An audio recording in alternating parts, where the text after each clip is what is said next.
go further distances, and this is where the big problem began. So what had happened was when I put this receiver and tried linking it to my remote controller,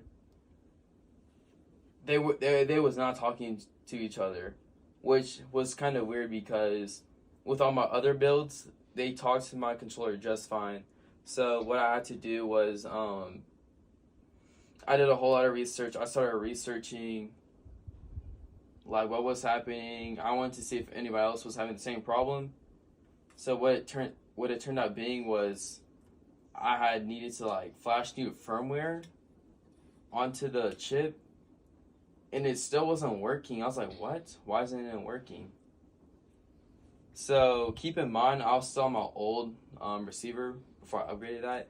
Then did some more research. Then I figured out that the receiver and the remote I was trying to use.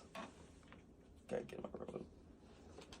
So I figured out the remote I was trying to use was this ran on like 915 hertz.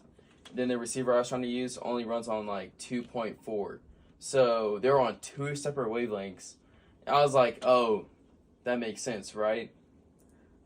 So when I went ahead and bought the new receiver and I mounted it like this with a 3D printed part, then I went through the binding process again. Then I reflashed the firmware on the chip again.